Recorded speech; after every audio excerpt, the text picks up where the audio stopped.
Subhanallah. Berapa ramai ibu yang datang pada ustazah sakit bersalin hilang walaupun parutnya masih ada ustazah.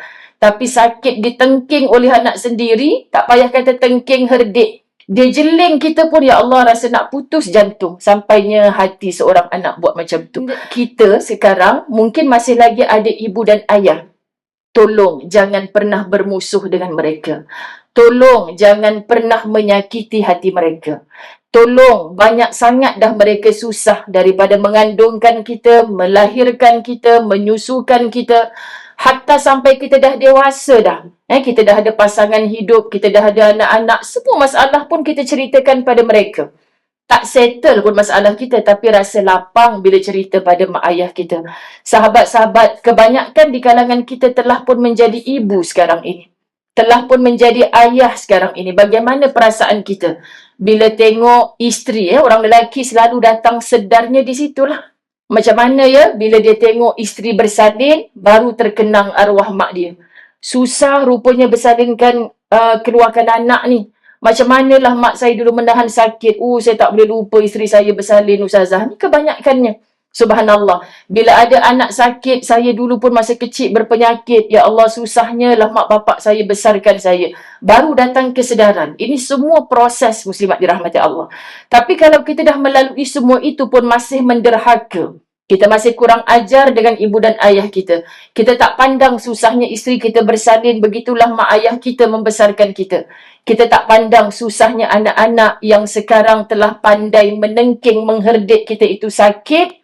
Subhanallah. Berapa ramai ibu yang datang pada ustazah sakit bersalin hilang walaupun parutnya masih ada ustazah.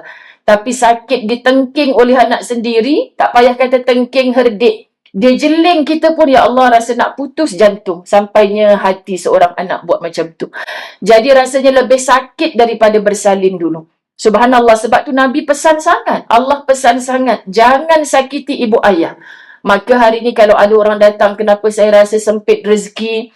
Pertama, ustazah sebut hubungan kamu dengan Allah. InsyaAllah okey. Nanti ustaz pun kata, dia tu okey yang datang solat jemaah kat masjid. Alhamdulillah, orang baik.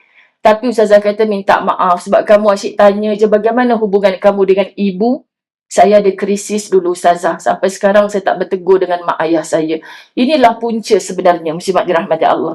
Jadi kalau kita ada sesuatu yang memisahkan hubungan kita dengan mak ayah, walau mak ayah kita bukan orang baik, tolonglah perbaiki. Kan? Datangi mereka. Salah tu salah mak ayah kita. Memang perangai tak sembahyang. Bapak saya minum arak dulu, na'udzubillah. Jadi kita datangi mereka sebab kita masih anak. Dan kenapa kita kena buat baik pada dia? Jawapannya sebab ini perintah Allah. Bila mana kita tak buat perintah Allah, kita takkan dapat barakah dalam hidup.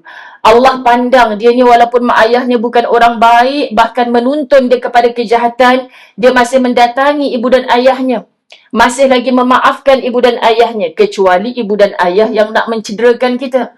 Saya tak boleh ustazah, mak saya tu dah memang psycho dah. Asal nampak je muka saya, pegang pisau nak bunuh saya. Itu jangan datang dah. Doakan saja muslimat dirahmati Allah sebab mudarat pada tubuh. Ini kita tak tahu ujian yang datang pada setiap hamba Allah. Imam Ja'far As-Siddiq mengatakan, barang siapa yang memandang kedua-dua orang tuanya dengan pandangan kesal atau benci, maka solatnya tidak diterima.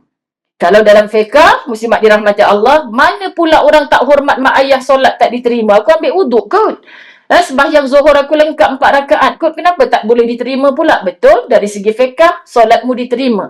Tapi kita kan nak mengaji tauhid, nak mengaji ibadah syariat fiqh, kemudian kita juga diajar tentang adab akhlak. Masya Allah, sampai ada ulama yang hebat dalam bidang tasawuf akhlak, tak diterima solat orang yang tidak menghormati ibu dan ayahnya. Kalau dia seorang yang keras hati, adikku kisah solat aku tak terima. Yang penting mak ayah aku tu memang orang jahat.